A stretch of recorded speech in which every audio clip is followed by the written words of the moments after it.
सुर में गाना सीखिए पाधानीसा ऐप के साथ। AI powered personal music teacher from Saregama.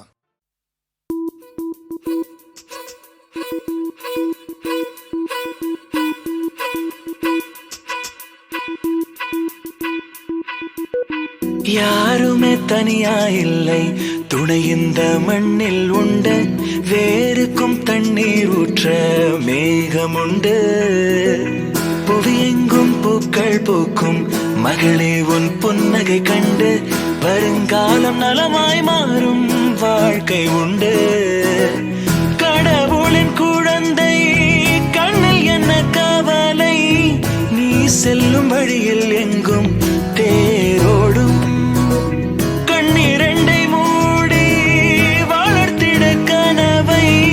கனவுகள் எல்லாம் கூடும் பெண்ணே பெண்ணே எந்தன் கண்ணே.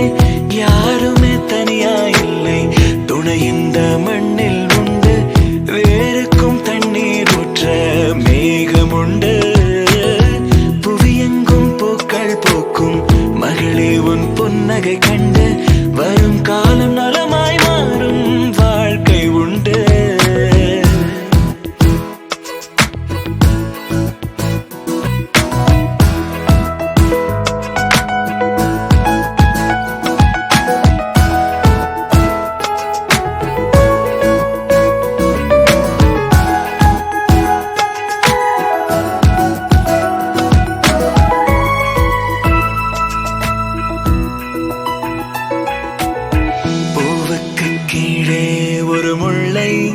பார்க்காதே, முள்ளுக்கு மேலே அடப்பூவை நீ பார்த்துவிடு. வண்ணங்கள் கோடி உன் நெஞ்சில் நீ சேர்த்துவிடு. அண்ணாந்து பார்க்கும் வானம் உன் தந்தை, அன்பாக தாங்கும் பூமி உன் அன்னை. ஓஹோ வருங்காலத்தின் விழியோரத்தில் நீ பார்க்கும் எல்லாம் உன் சொந்தம்.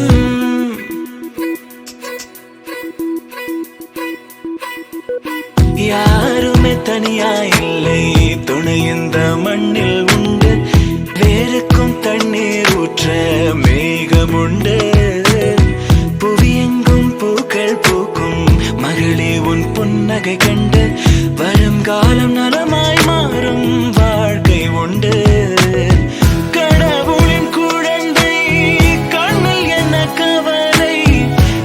செல்லும் வழியில் எங்கும் தேரோடும்.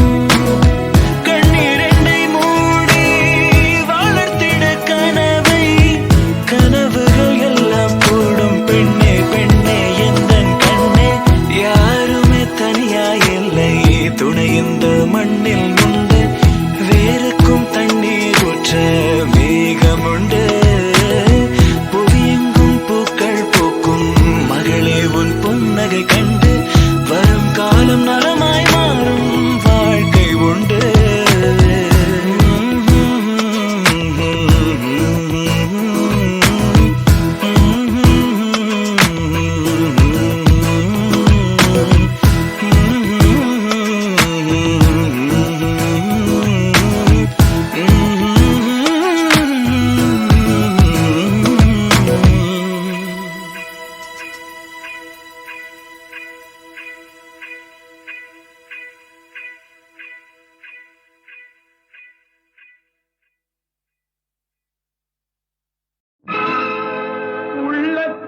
இருப்பதெல்லாம் சொல்லவோர் வார்த்தை இல்லை.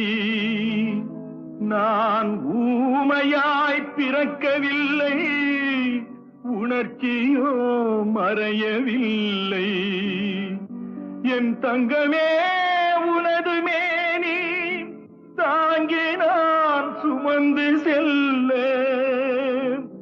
எனக்கொரு பந்தம் இல்லை, எவருக்கோ இறைவன் தந்தான். அந்த 4 பேருக்கு நன்றி.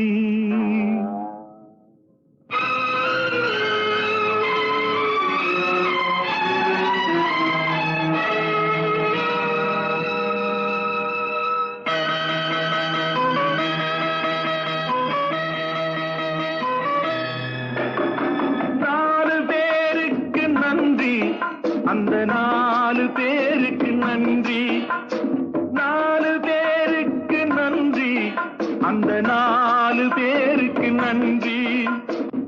தாயில்லாத அனாதைக்கெல்லாம் தோள் கொடுத்து தூக்கி செல்லும் 4 பேருக்கு நன்றி, அந்த 4 பேருக்கு நன்றி.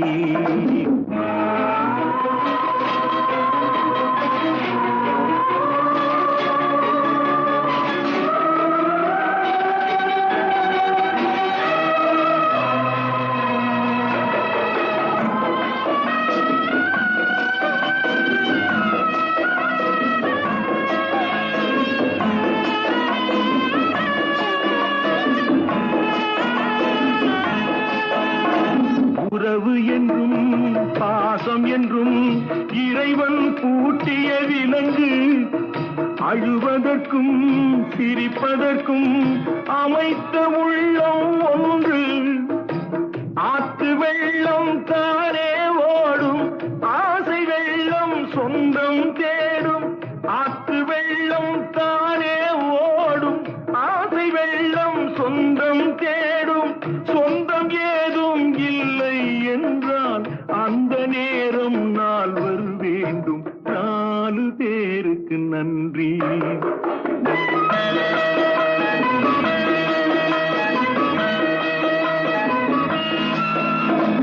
இன்பத்தையே பங்கு வைத்தான் புன்னகை சொல்வது நன்றி. துன்பத்திலே துணை இருந்தால் கண்ணீர் சொல்வது நன்றி. வாழும் போது வருவோர்க்கெல்லாம் வார்த்தையாலே நன்றி சொல்வோம். வாழும் போது வருவோர்க்கெல்லாம் வார்த்தையாலே நன்றி சொல்வோம். வார்த்தையின்றி போகும் போது மௌனத்தாலே நன்றி சொல்வோம். அந்த 4 பேருக்கு நன்றி, 4 பேருக்கு நன்றி, அந்த 4 பேருக்கு நன்றி. தாயில்லாத அனாதைக்கெல்லாம் தோள் கொடுத்து தூக்கி செல்லும் 4 பேருக்கு நன்றி, அந்த 4 பேருக்கு நன்றி.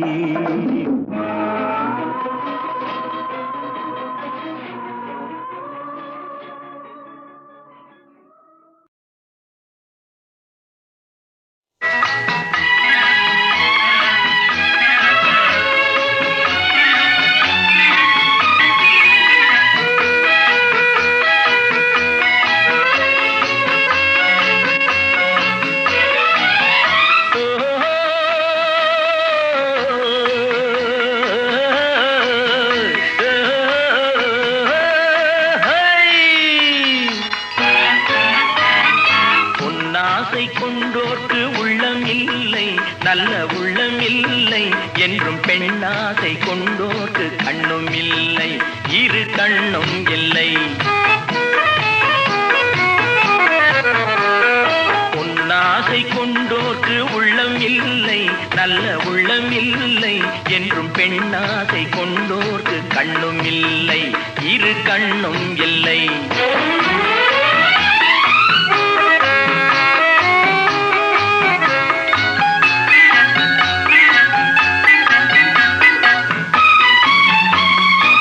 கொட்டிவிட்ட கூந்தலுக்கு பூ வேண்டுமா,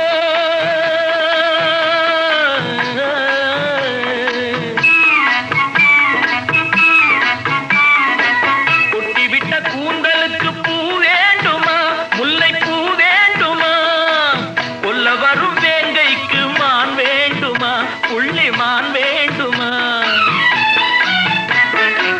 குயிலுக்கு வான் பறந்து இணையாகுமா, குயிலுக்கு வான் பறந்து இணையாகுமா, நல்ல துணையாகுமா, சொல்லக்கூடாத ஆசை நெஞ்சில் வரலாகுமா, அது முறையாகுமா. பொன்னாசை கொண்டோர்க்கு உள்ளம் இல்லை, நல்ல உள்ளம் இல்லை என்றும் பெண்ணாசை கொண்டோர்க்கு கண்ணும் இல்லை, இரு கண்ணும் இல்லை.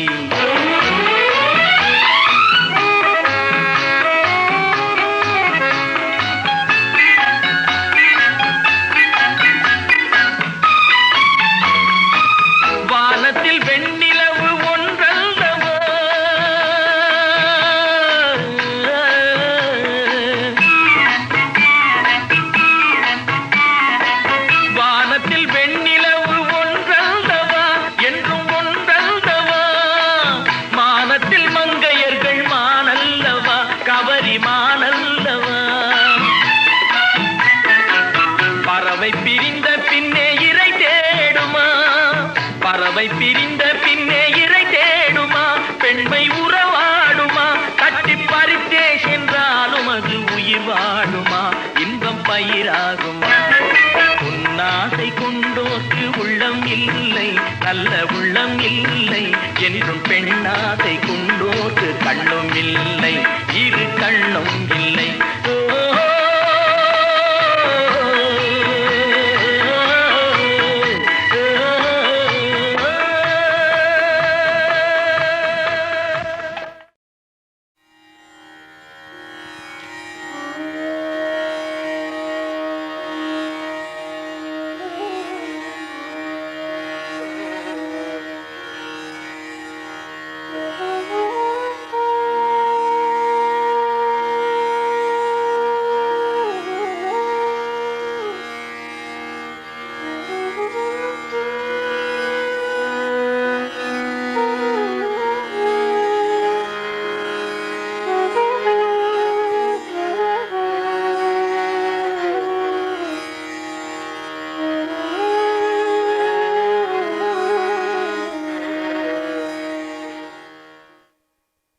Fear management is a very important dimension in life. There's a beautiful story I read. Mullah Nasruddin, a Sufi character, was driving his car and his friend observed that every time there was a honking of a lorry, Mullah is to literally shiver. At the end of this journey, his friend asked, Mullah, why is that only the honking of a lorry you seem to shiver, not the honking of any other vehicle? He said, my wife has been eloped by a lorry driver. Since my wife has been eloped by a lorry driver, every time there's a honking of a vehicle, I'm scared the lorry driver will return the wife back to me. Friends, you see this, lot of people's life is lived out of fear. Bishas mataf pavate bisho deti surya. It is said in the Veda that everybody's life seems to be running out of fear, fear, fear. So life can be fear-oriented living or life can be love-oriented living. And the greatest gift you can give to yourself, if you can transform your life from fear-oriented living to love-oriented living, this transformation will make your life very juicy, very happy, very alive. If you closely observe, even people pray and their prayers are also out of fear. And hence this expression, you have to be God-fearing. God is not something to be feared, God is something to be loved. And therefore, even our prayers are also born out of fear. And if your prayers are born out of fear, then you will find unconsciously you become manipulative in your very prayer itself. I always feel people are so unconscious, but because of unconsciousness, they are not aware of the fact that they are so manipulative that they themselves are not aware that they are manipulative. The height of manipulation is you yourself are not aware you are manipulative. And when you live out of fear, even your prayer is out of fear, there is a subtle unconscious manipulation which happens. There was a person who wanted to cross the river and he had put all his money to build a beautiful palace, and therefore the final completion of his palace, he wanted to inaugurate the beautiful palace that he had built. And as he was crossing the river, suddenly there was a storm and the boat was about to be sunk. Suddenly this man turned to be very religious. He kneeled down and prayed, "Oh Lord, please save me, please save me. And if you save me, I promise you, I will sell the palace and offer it to the poor. At least I'll have the opportunity of seeing the palace that I have constructed." He kneeled down and turned to be very religious. And suddenly, like a miracle, the Lord heard his prayer and the storm subsided. The boat was no more threatened to be sunk. And suddenly this man realized, I think I was too fast in making a deal with the Lord. Maybe I was too fast. And as the soliloquy was going on in his mind, again the storm became turbulent. The boat was about to be sunk. And so again this man kneeled down and said, "Oh Lord, I was only joking with you. Can't you take the joke lightly? I promise you, when I see the palace, I will sell the palace and offer it to the poor." Again the storm subsided, and now he knew that I better sell the palace and offer it to the poor. He came to the other side of the shore, he saw the beautiful palace, and his manipulative mind created a device. He bought a cat, tied the cat to the palace, and started announcing to people. He says, "Anybody who buys the palace, you can buy it for only 100 rupees. But whoever buys the palace must buy the cat, and the cat is 5 million rupees." He went on making this announcement. One of them bought the palace, gave 100 rupees, bought the cat, which is 5 million, and then an interesting thing happened. He went to the temple, said, "Oh Lord, I'll keep up my word. Now, I said the proceed of the palace, I'm giving it to the poor. The proceed of the palace is only 100 rupees, so you take it. The cat is my cat," and he takes the 5 million and goes away. We are so manipulative that we ourselves are not aware we are manipulative. So if your life is lived out of fear, even our prayers become highly manipulative. And therefore, the greatest gift that we owe ourselves is transform fear-oriented living to love-oriented living. And if that happens, you find your life becomes extremely powerful, or else your life is lived out of fear. And when your life is lived out of fear, there's no strength in life, there's no power in life, and therefore fear has to be transformed. Goodness should come from strength and not from weakness. I find a lot of people are good, but their goodness is not coming from strength. They are good because they have no courage to be bad. When you have no courage to be bad and then you are good, your goodness is not coming from strength. And if goodness comes from strength, then you will find life is very, very powerful. And your goodness cannot come from strength because there is always an undercurrent fear. And this fear literally starts eating people's life. To handle fear from a yogic approach, from a wise approach, is a very important education that we have to expose ourselves. People always come and say, "Swamiji, how to handle fear?" First I tell them, you know what is the meaning of the word fear, or what is the spelling of the word fear? F-E-A-R. Most of people's fear are fantasized experience appearing real. You know, in my workshop called Life Program, which is a 3 days workshop, I work on using spirituality for self-development. I always make people come there and say, "How many of you are scared of public speaking?"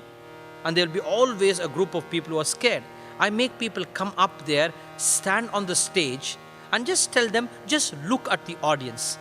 And if possible, say a few words. And you will find people literally shivering. Just looking at the audience, people are scared. Their legs start jittering, hands start shaking there, just looking at the audience. Then I tell people, study has shown there are 3 to 4 great fears. And you have to be aware of these 3 to 4 fears and handle it wisely. One of the greatest fears, according to research, has been the fear of public speaking. Second is the fear of death. Third is the fear of insecurity. Fourth is the fear of rejection. And of all the fears, the fear of public speaking, people are afraid more than the fear of death. Now, what is so difficult of public speaking? So I make people stand and say, what is that you are really afraid of? And you will find they don't know what they are afraid of. They say, "Swamiji, I have never spoken in the public, and therefore I'm scared." I say, if you have never been in front of the public, now you are in the front of public. So feel happy about it. But then they are scared. And then we explore into this fear. And I tell them, see, your fear is simply a fantasized experience appearing real. You're just fantasizing it there. And you're scared about it. So to handle fear, especially when there's a fear of public speaking, I give them the 3 E's technique. I say, first, experience your fear. Second, enjoy it. Third, explore into it. So therefore, in these encountering sessions in my live program, I make people stand and then their legs start shivering, shaking. I ask them, now experience your fear. What is the experience of your nervousness? I ask this question. They say, I'm just nervous. I said, what is the experience of your nervousness? And so often I find people can't articulate the experience. They are more busy giving an explanation why they are afraid rather than the experience of their nervousness. And invariably, now I make them realize your experience of nervousness is what? He says, my legs are shaking, my hand is shaking. And then I tell them, can you experience the experience of your nervousness?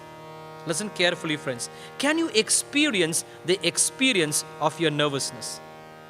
Now, this may appear to be a simple statement, but it's so difficult for people to experience.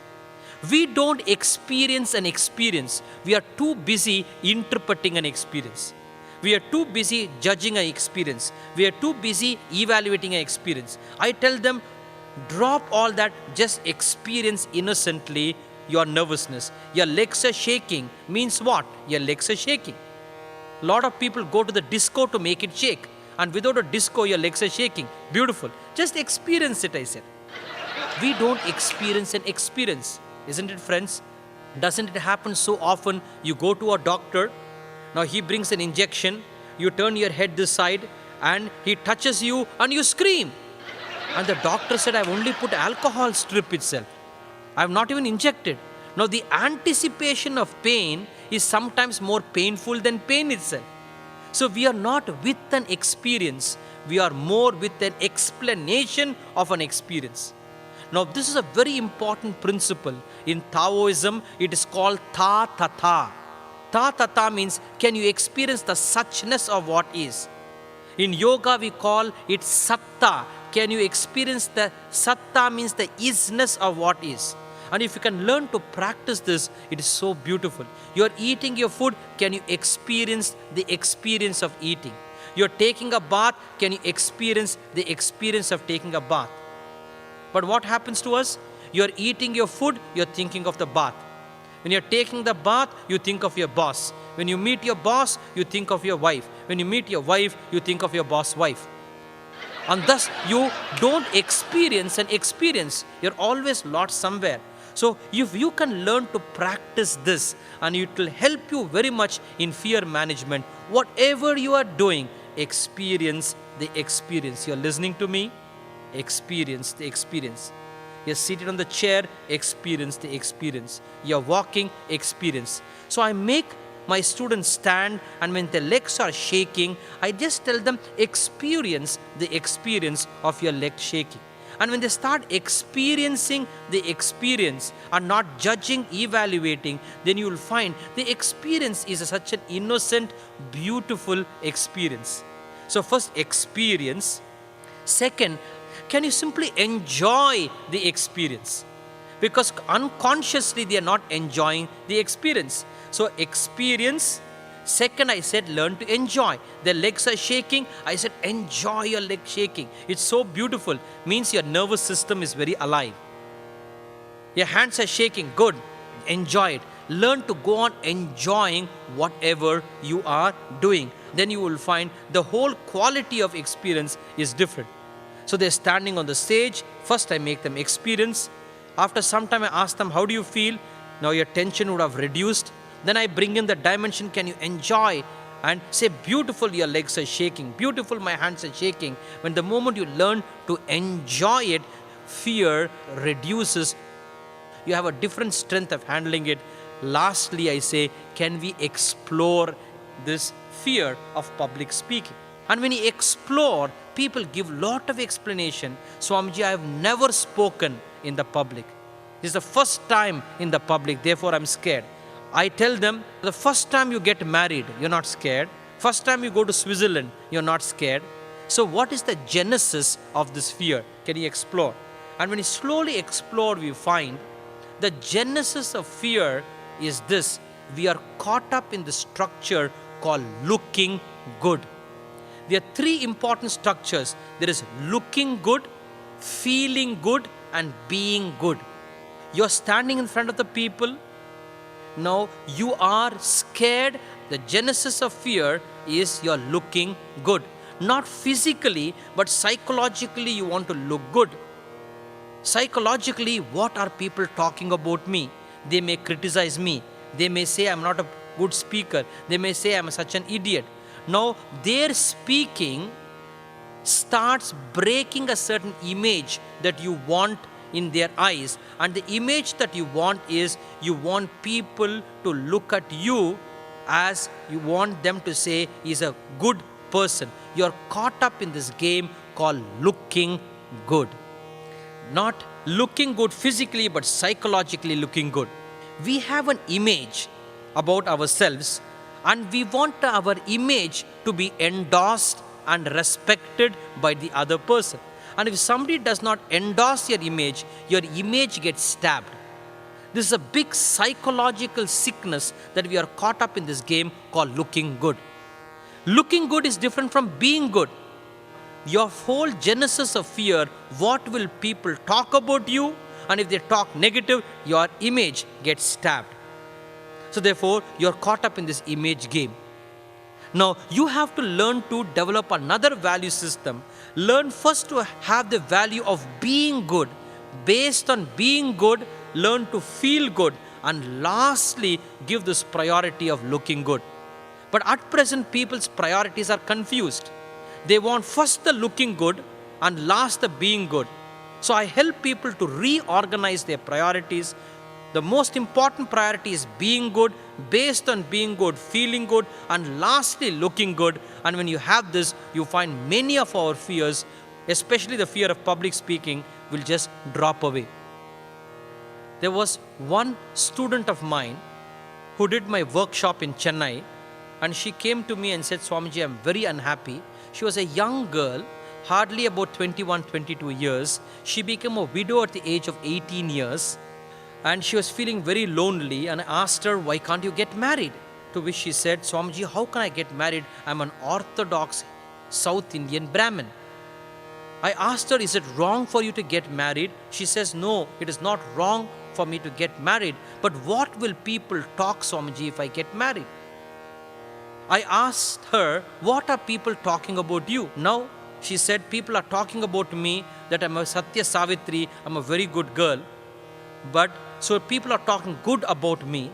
But I asked her, are you feeling good? You're looking good in their eyes, but are you feeling good? She says, no, I'm not feeling good. Then I asked her, are you being good to yourself? She said, no, I'm not being good to myself. Then I said, you're only caught up in looking good, and you have sacrificed feeling good and being good for the sake of looking good. All this is because your priorities are all messed up.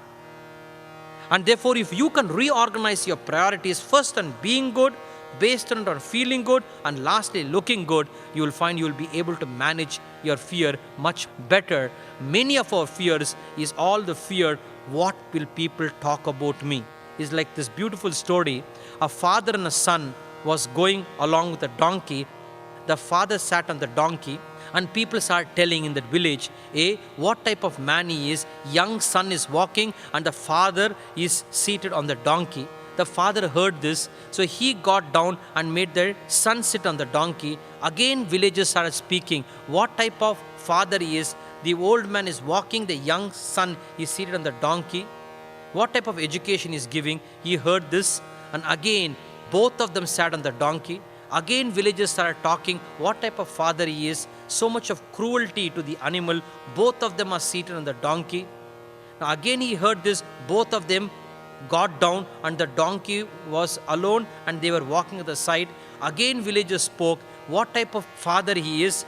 They are not making use of the donkey. The donkey is walking alone. The only choice left is both of them were carrying the donkey. This is what happens. You're too caught up what people will say. People will say anything. In Hindi there's an expression, logon ka kaam hai kehna. Always they will be talking. So therefore you are too caught up in looking good. the whole orientation changes. And therefore, friends, first is learn to reorganize your priorities. Many of it you are caught up in the game of looking good. And if you can reorganize being good based on feeling good, looking good should be the last priority, then you will find you'll be able to handle your simple fear of public speaking in a much better way. The first great fear is the fear of public speaking. The second great fear is the fear of death. A lot of people are afraid of death. We are afraid of death for we look at death as an enemy to life. But if you can reorganize your perception, your paradigm, and yoga helps us in reorganizing our paradigm, don't look at death as an enemy to life, as an end of life. Look at death as an encounter in the spectrum of life. Your perception towards death, if it changes, what yoga invites us to do, don't look at death as an end of life. It is only an incident in the spectrum of life. It is like changing a house. When you change a house, it doesn't mean to say that you have to be scared of. So too, death is only an incident in the spectrum of life. Lord Krishna in the Gita says, Dehinosmin yata dehe kaumaram yauvanam jara tata dehantara prapti dhirastatra mukhyati. The Lord says in the Gita, hey, don't be scared. Just look, death is constantly being happening. Dehinosmin yata dehe kaumaram. You're born as a child. Then you become a youth. Then you're dead to your child. You're born to youth. Again, become middle age. You're dead to youth. You're born to middle age. Then again, you become old. You're dead to the middle age. You're born to the new age. And therefore, death is constantly happening.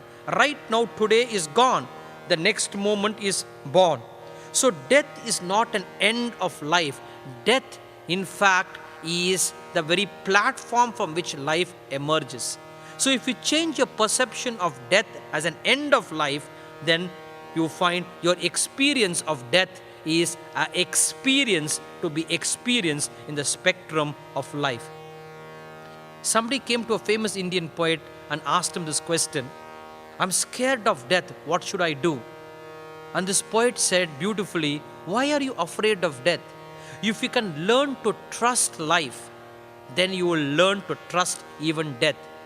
And he gives a beautiful example. He says, even before you are born, God has been so kind. Milk is created in the breast of your mother, even before you are born. If this is the kindness of nature, the kindness of existence, even before you are born, so too when you are living, who knows, there can be another world which is being already created. Learn to trust. We are really not afraid of the unknown. People tell me, Swamiji, the fear of death is the fear of the unknown. I always tell them, how can there be a fear of the unknown? Are you afraid of Ladalodai? No. What is Ladalodai? Gabagabai?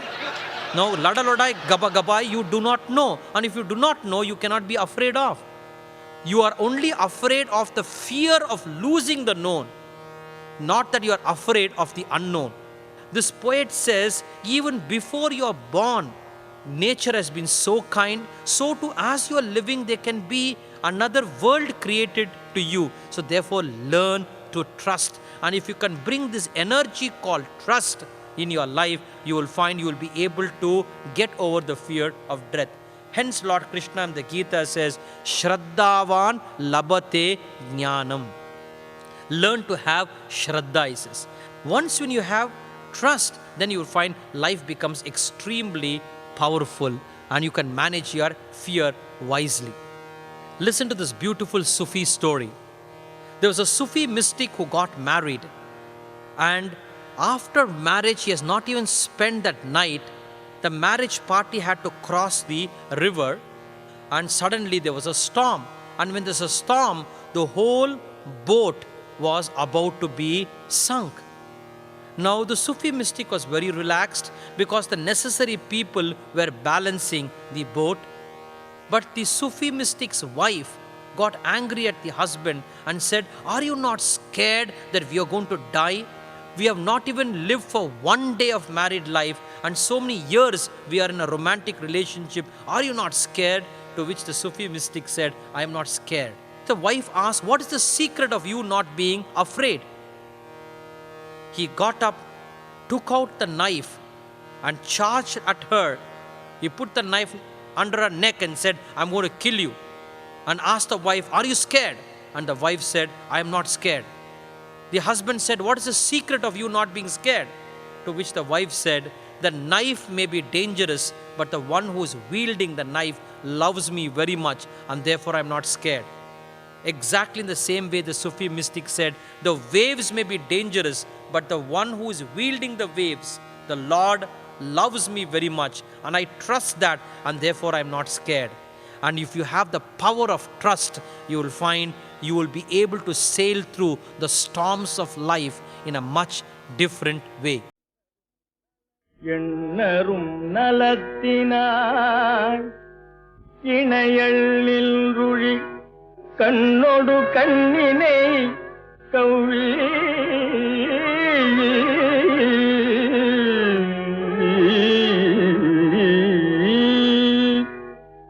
ஒன்றை ஒன்று உண்ணவும் நிலை பெறாது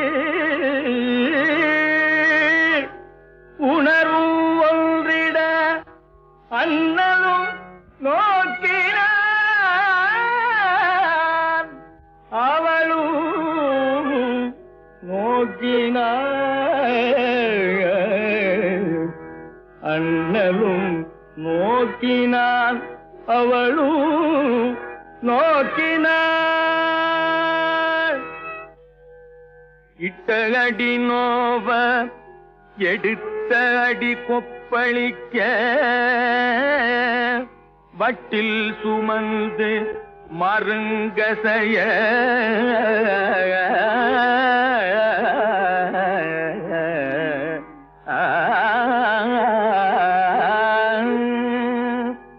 இட்ட அடி நோவ எடுத்த அடி கொப்பளிக்க வட்டில் சுமந்து மருங்கசைய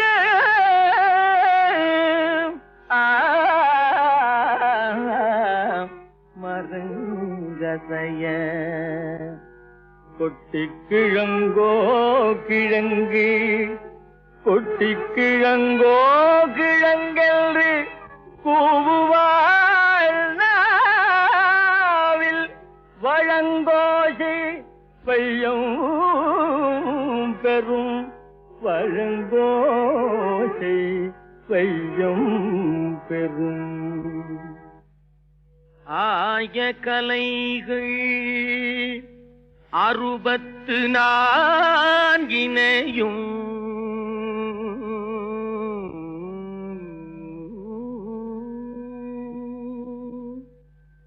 ஏய உணர்விக்கும் என் நம்மை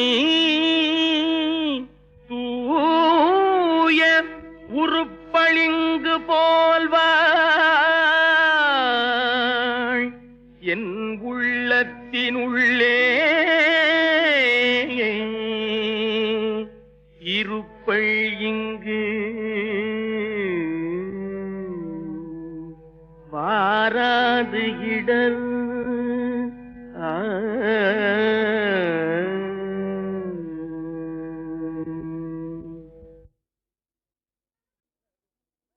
எண்ணரும் நலத்தினாய் இணையள்ளில் கண்ணொடு கண்ணினை கவ்வி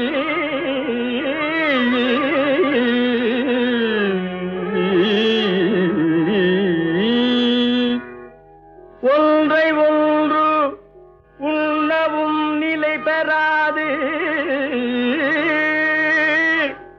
உணர்வும் ஒன்றிட அண்ணலும் நோக்கினான் அவளும் நோக்கினான் அண்ணலும் நோக்கினான் அவளும் நோக்கினாள்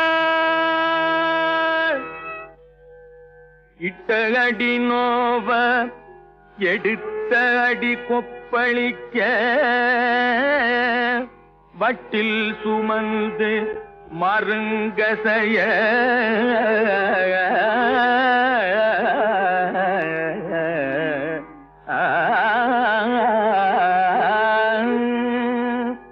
இட்ட அடி நோவ எடுத்த அடி கொப்பளிக்க வட்டில் சுமந்து மருங்கசைய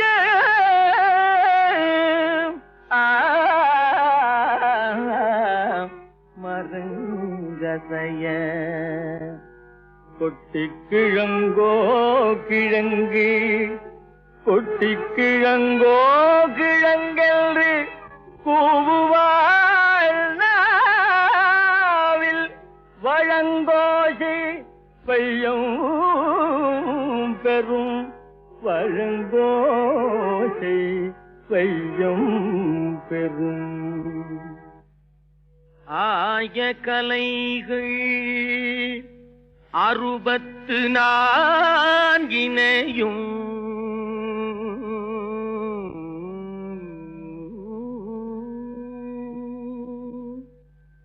ஏய உணர்விக்கும் என் நம்மை தூய உருப்பளிங்கு போல்வாள் என் உள்ளத்தினுள்ளே இருப்பள் இங்கு வாராது இடர்